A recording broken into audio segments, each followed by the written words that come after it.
Hello, my name's Julie Williams. I'm a registered migration agent with Migration Downunder, and I'm here to explain to you about the federal budget and the new announcements that were made to migration for the federal budget. You're probably wondering, what on earth is the federal budget? Well, it's the annual budget that the Australian government present to the public each year as to how they're going to be spending the government funding and money in all the different areas and the departments. So migration is just one of the portfolios, and that's the one we're going to be discussing today. It's where they announce it, generally speaking, or traditionally, it's always the second Tuesday in the month of May each year, but because of the pandemic, it was delayed last year in 2020 until the 6th of October.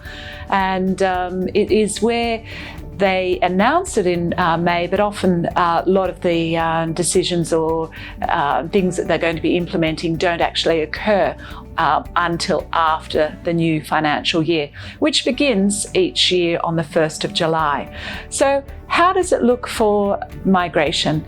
Well, I guess the biggest blow to everybody, not just the visa and for visas and immigration, it's just in movement and people movement in general. The biggest blow has been the announcement that our international borders are going to remain closed for some time yet. We're all hopeful that it may open again sort of towards late this year, but from the announcement it looks like it's going to be closed until at least this time next year in 2022, which is a real shame for, on so many levels, and I don't think I need to explain to you how that's going to affect everybody. However, the government is still keeping positive in regards to migration. They do acknowledge that the Australian economy can't operate without skilled migrants and migrants in general. So the disappointing factor is that it's still going to be difficult for temporary residents to enter Australia whilst there's still a ban. But for those already currently here in Australia, then it may assist you in certainly those that are on student visas currently here in Australia. So I'll just give you a little bit of an overcap of what they're looking at.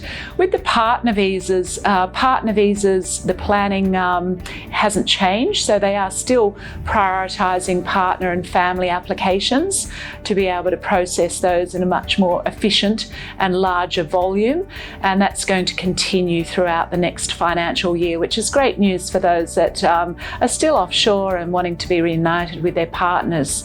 The 300 visas are going to continue to be processed, and unfortunately at this stage, until there's a little bit more lobbying, 300 visa holders, unless you meet the exemption requirements, can't enter Australia, and your visas will continue to be extended, the validity to allow you to enter when the borders reopen and it permits you to re-enter on those visas. Skilled visas is going to make up 50% of the program, and again the numbers is capped at 160,000 again for the 2021-2022 period, and this is a ceiling and a goal.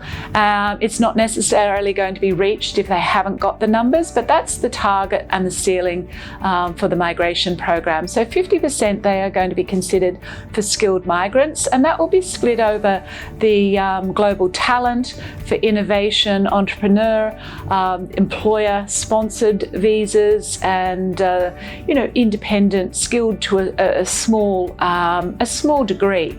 So if you're here in Australia, employer-sponsored, you're certainly going to be getting priority.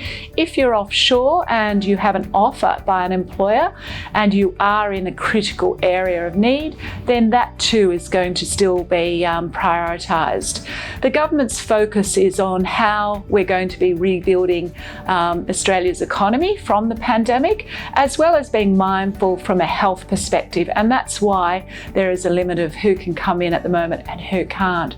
Those that are already in Australia, so there's been some concession announcements for students that are working in the hospitality and tourism area. Those there's going to be a temporary relief on the limit or restriction of hours that you can work. So there will be unrestricted hours for those students working in the tourism and hospitality to help the hospitality tourism sector here in Australia.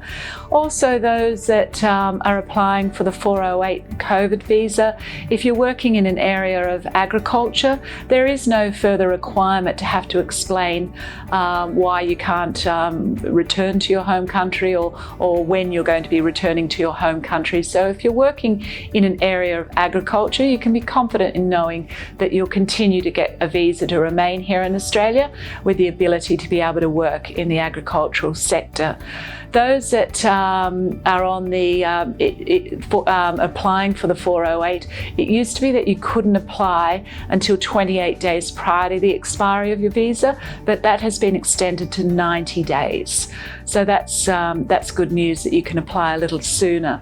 For students offshore, unfortunately, has been no change in the federal budget, although recently as of today, the New South Wales government have struck a deal with universities in Australia, in New South Wales, to look at bringing in university students into Australia to be able to assist with the universities that rely on overseas students, and allowing those students that are partway through their studies or wish to apply at a tertiary university education level. This is not for vocational courses, this is at university level. And that at the moment is only New South Wales. And I'm sure as time goes along, there'll be more decisions being made in that respect. So look, stay tuned. They were the announcements. It's going to continually evolve as demand requires. If you want a bit more detail in regards to the other announcements to other pathways in the visa program, please refer to our website. And if you haven't already, register on our social media channels to keep up to date with the latest news in immigration.